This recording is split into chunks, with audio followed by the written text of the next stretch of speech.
बच्चों, आज हम लोग क्लास 4 का एसएसटी स्टडी करेंगे। इस एसएसटी में जो आज हम लोग को चैप्टर स्टडी करना है वो है हम लोग का चैप्टर 6। चैप्टर 6 में जो चैप्टर स्टडी करेंगे उसका टाइटल है द ग्रेट इंडियन डेजर्ट। ठीक है, तो आज हम लोग ग्रेट इंडियन डेजर्ट के बारे में स्टडी करेंगे, जो भारत में इकलौता रेगिस्तान है और यह भारत की विविधताओं का एक अभिन्न हिस्सा है। तो आइए इसके बारे में हम लोग जानते हैं कि क्या क्या आज हम लोग को इस चैप्टर में स्टडी करना है। तो इसमें जो हम लोग स्टडी करेंगे वो हम लोग का मेन पॉइंट होगा द थार डेजर्ट। ठीक है, थार जो है राजस्थान का एक जगह है, वहाँ पे बहुत ही बड़ा रेगिस्तान है। तो उस रेगिस्तान यानी डेजर्ट का हम लोग स्टडी करेंगे। उससे पहले हम लोग कुछ वर्ड्स को देख लेते हैं ताकि इस चैप्टर को हम सुगमतापूर्वक पढ़ सकें, समझ सकें। देखिए, सबसे पहले जो आपका वर्ड है डेजर्ट, जैसा कि चैप्टर सभी मेंशन किया गया है इंडियन डेजर्ट। तो डेजर्ट का मीनिंग क्या होता है? तो डेजर्ट मीन्स रेगिस्तान होता है। रेगिस्तान ऐसे जगह को कहते हैं, रेगिस्तान ऐसे स्थल को कहते हैं जहाँ पे मिट्टी नहीं होती है और वहाँ पे सिर्फ रेत का फैलाव होता है, सिर्फ बालू ही बालू होता है। उसके बाद नेक्स्ट देखिए एक्सटेंड। एक्सटेंड का मतलब होता है प्रसार या फिर फैलाव। कोई भी चीज़ जब फैला हुआ होता है तो उसमें एक्सटेंड कहते हैं। नेक्स्ट देखिए सैंड। सैंड का मीनिंग होता है बालू या फिर रेत। उसके बाद नेक्स्ट देखिए रीजन। रीजन का मतलब होता है क्षेत्र, यानी कि कोई विशेष एरिया जिसे हम बोलते हैं वही रीजन है। उसके बाद नोमैड्स। नोमैड्स का मीनिंग होता है बंजारा। बंजारा ऐसे समुदाय को कहते हैं, लोगों के ऐसे समूह को कहते हैं जो अस्थायी रूप से एक जगह पे निवास नहीं करते हैं। उनका कोई अस्थायी ठौर ठिकाना नहीं होता है। वह भोजन की खोज में मौसम के अनुसार एक जगह से दूसरे जगह भटकते रहते हैं और अस्थायी रूप से वहाँ वास करते हैं, फिर कुछ समय पश्चात वहाँ से वो निकल देते हैं। तो ऐसे लोगों को बंजारा कहा जाता है। नेक्स्ट देखिए ऑक्यूपेशन। ऑक्यूपेशन का मतलब होता है पेशा, मतलब काम करने के लिए, धनोपार्जन के लिए लोग अलग अलग तरीके का जो काम करते हैं उसे हम लोग पेशा कहते हैं। नेक्स्ट देखिए कल्चर। कल्चर का मतलब होता है संस्कृति, यानी कि हमारे जो रहने सहने का तरीका है, हमारे यहाँ पर्व त्योहार का तरीका है, हमारे वस्त्र है, हमारा भोजन है, ये सब करने का जो एक पारंपरिक तरीका होता है उसे हम लोग संस्कृति के नाम से जानते हैं।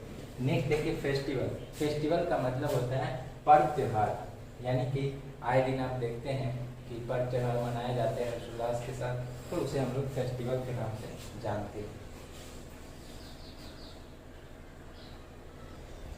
देखिए, हम लोग का जो थार डेजर्ट है वह भारत से पाकिस्तान के कुछ क्षेत्र तक भी फैला हुआ है। तो इस थार डेजर्ट के बारे में हम लोग जानते हैं और इस मैप की सहायता से समझने की कोशिश करते हैं कि यह थार डेजर्ट कहाँ पे अवस्थित है। तो देखिए, ये भारत का मैप है। ठीक है, इधर पूरा वेस्टर्न साइड बना हुआ है, ईस्टर्न साइड छोड़ दिया गया। आप इसको देखेंगे बुक की सहायता से, मैप को देखेंगे। देखिए, ये जो हमारा नॉर्थ और वेस्ट, ठीक है, नीचे साउथ है और इधर ईस्ट है। तो ये नॉर्थ वेस्ट का जो पार्ट है, ये नॉर्थ वेस्ट का पूरा पार्ट यहाँ पे भारत के दृष्टिकोण से देखें तो ये पूरा डेजर्ट है। ठीक है, यहाँ पे डेजर्ट है, यानी कि पूरे यहाँ जो थार का क्षेत्र पड़ता है उसका हिस्सा मरुभूमि है, यानी बालू से ढका हुआ हिस्सा है। इसका कुछ हिस्सा पंजाब के सिंध प्रांत से भी लगता है। आप देख रहे हैं इधर पाकिस्तान का बॉर्डर है। इसके बाद इसका जो इंडियन बॉर्डर है तो नॉर्थ वेस्ट में यहाँ पे रन ऑफ कच्छ के साथ लगता है। रन ऑफ कच्छ यहाँ साउथ में पड़ जाता है इसके। और नेक्स्ट है हमारा कि इसका बॉर्डर पंजाब प्लेन के साथ भी नॉर्थ एंड नॉर्थ ईस्ट के साथ लगता है, यानी कि नॉर्थ आपका ये हुआ और नॉर्थ ईस्ट ये हो गया, यानी इधर से पंजाब प्लेन्स का बॉर्डर लग गया। तो इस तरह से ये हमारा पूरा थार डेजर्ट का एक मैप का व्यू था। और देखिए, डेजर्ट जो है वो मेनली क्या है, यह राजस्थान में पड़ता है और डेजर्ट का कुछ इस तरह का एक अलग वहाँ का वेजिटेशन होता है, वहाँ का कल्चर होता है। इसको हम लोग डिटेल से भी देखेंगे। देखिए, डेजर्ट क्या है कि बालू से पूरा ढका होने के कारण वहाँ पे ज़िंदगी काफ़ी मुश्किल होती है, इसीलिए वहाँ पे सभी तरह के पेड़ पौधे, सभी तरह के जानवर और इवन इंसान भी सर्वाइव नहीं कर पाता है, क्योंकि वहाँ पे बारिश बहुत कम होती है। गर्मी के दिनों में मई जून की अगर बात करें तो वहाँ पे टेम्परेचर की जो स्थिति होती है वो लगभग 50 डिग्री सेल्सियस तक चला जाता है। तो ऐसे में जीवन सर्वाइव करना काफ़ी मुश्किल होता है।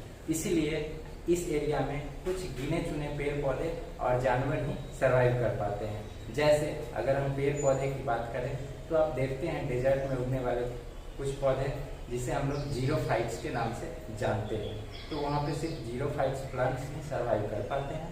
और एक कुछ ऐसे जानवर होते हैं जो रेगिस्तानी एरिया में भी सर्वाइव कर जाते हैं, जैसे कैमल। कैमल को सीप ऑफ द डेजर्ट के नाम से भी जाना जाता है। कैमल चूँकि बिना पानी के काफ़ी लंबे समय तक सर्वाइव करता है, इसलिए वह रेगिस्तान में रहने के अनुकूल है, उसका बॉडी फीचर उसके अनुकूल है, तो वहाँ पे रह लेता है। इसके अलावा रेगिस्तानी क्षेत्र जो होता है वहाँ पर कभी कभी रेत का तूफान भी आता है, तो रेत का तूफान भी काफ़ी खतरनाक होता है। ऐसे समय में क्या होता है कि काफ़ी धूल भरी आंधियाँ चलती हैं, जिसमें देख पाना काफ़ी मुश्किल होता है, जगह का पता नहीं चल पाता, लोकेशन कुछ नहीं समझ में आता है। इस तरह से मार्ग भटकना तथा अन्य तरह की समस्याएं होती है। इसके साथ ही जब रेत थमता है तो रेत के थमने के समय क्या होता है कि बालू का जो जगह होता है वो कहीं से बालू उठकर और कहीं पे काफ़ी ऊंचा ऊंचा पहाड़ की शक्ल में बन जाता है, जिसे हम लोग सैंड ड्यून्स के नाम से भी जानते हैं। तो ये रेत है, रेत की कहानी है डेजर्ट। भारत का जो डेजर्ट है ये थार का आता है। इसके अलावा कुछ दुनिया का टॉप मोस्ट डेजर्ट भी है, जैसे संसार का जो सबसे बड़ा रेगिस्तान है वो सहारा के नाम से जाना जाता है, जो अफ्रीका में अवस्थित है। लेकिन भारत का ये डेजर्ट थार में अवस्थित है। थार कहाँ है बच्चों? राजस्थान में। तो यह थार डेजर्ट जो है यहाँ पे दिन के समय में तो तापमान काफ़ी उच्च होता है, लेकिन रात का जो मौसम होता है गर्मी के दिनों में वो काफ़ी सुखद और मनोहारी होता है। इस तरह से ये हमारे डेजर्ट का स्टोरी है। अब आइए हम लोग कुछ अलग तरह का पॉइंट देखते हैं जो राजस्थान के थार से जुड़ा हुआ है, स्थानीय कल्चर से जुड़ा हुआ है। देखिए हमारा नेक्स्ट सेक्शन है थार डेजर्ट, यानी कि राजस्थान की जो भूमि है वहाँ का ऑक्यूपेशन क्या है मेनली, यानी कि कोई भी क्षेत्र जो है वहाँ का स्थानीय ऑक्यूपेशन बहुत मायने रखता है रोजगार के दृष्टिकोण से और जीवन प्रत्याशा के दृष्टिकोण से। तो देखिए यहाँ पे हमारा मेन ऑक्यूपेशन जो है राजस्थान का, अगर उसकी चर्चा करें तो राजस्थान में क्या है कि बहुत बड़ा डेजर्ट है, बहुत बारिश की स्थिति जो है वो कम होती है, यानी बारिश बहुत कम होती है। तो बारिश कम होने के कारण वहाँ का ज़िंदगी काफ़ी मुश्किल है। वहाँ रोजगार भी जो ऐसे ही होते हैं जो वहाँ के स्थानीय मौसम, स्थानीय परिवेश के अनुकूल हो और उससे जुड़ा हुआ हो। तो देखिए सबसे पहले एग्रीकल्चर। तो राजस्थान में एग्रीकल्चर एक समृद्ध सेक्टर है, हालांकि काफ़ी टफ होता है एग्रीकल्चर वहाँ पे, लेकिन फिर भी एक समृद्ध सेक्टर है, क्योंकि इसमें काफ़ी सारे ऐसे चीज़ आते हैं जो वहाँ पे मेंटेन किया जाता है और ऐसे फसल ज़्यादातर उगाए जाते हैं जो पानी कम कंज्यूम करता है। तो इस तरह से एग्रीकल्चर वहाँ पे है। एग्रीकल्चर होने के कारण एनिमल हस्बेंड्री भी काफ़ी बड़े पैमाने पर होता है, क्योंकि एग्रीकल्चर और एनिमल हस्बेंड्री दोनों ही एक दूसरे के पूरक होते हैं, एक दूसरे के लिंकअप होते हैं।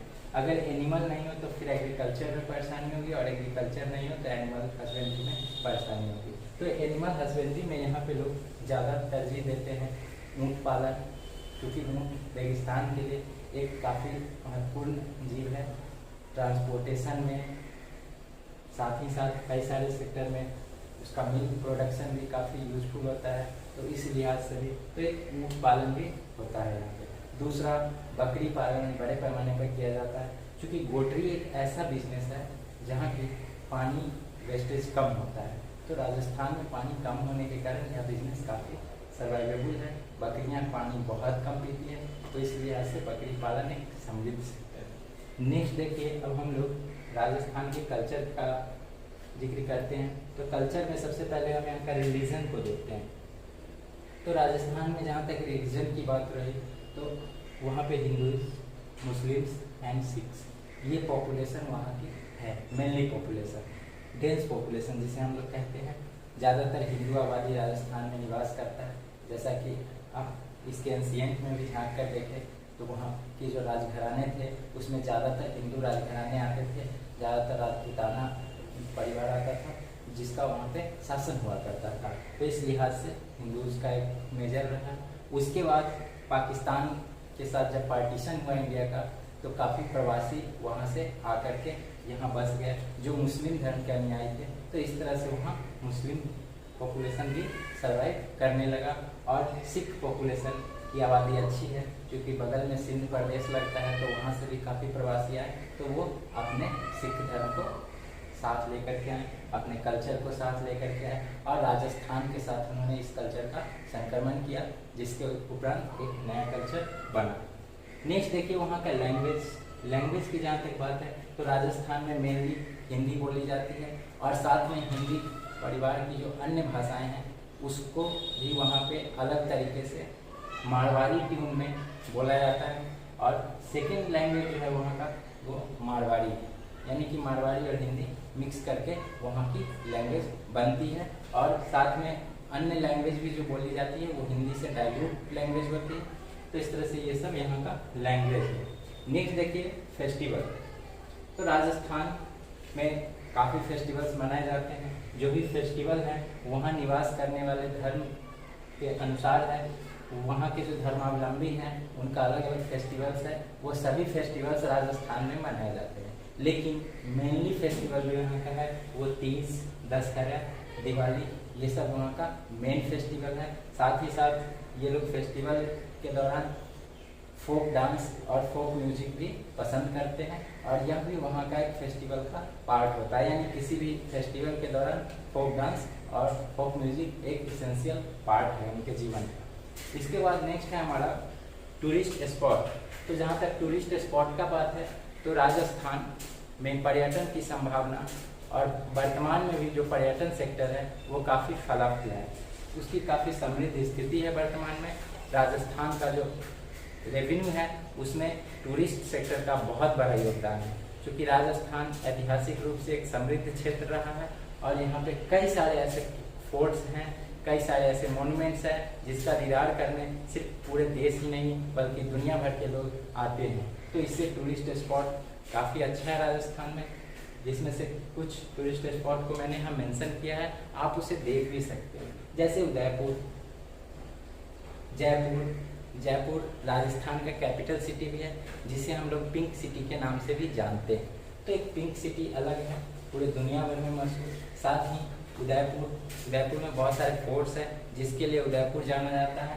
नेक्स्ट है हमारा अजमेर मुस्लिम धर्मावलंबियों के लिए भी एक काफ़ी महत्वपूर्ण स्पॉट है। तो यहाँ पे काफ़ी मुस्लिम धर्मावलंबियों के साथ साथ अन्य धर्मावलंबी भी दर्शनार्थ आते हैं।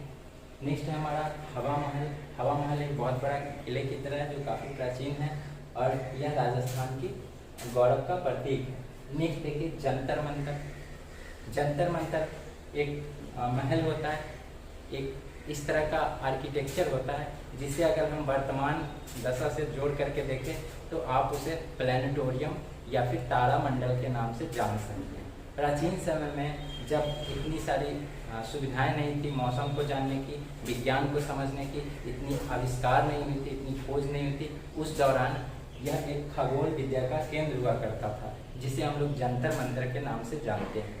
जंतर मंतर में पूरा अन्वेषण किया जाता था, पूरे खगोलीय घटनाओं का, पूरे मौसम का, ये सभी अन्वेषण जो है वो जंतर मंतर किए जाते थे।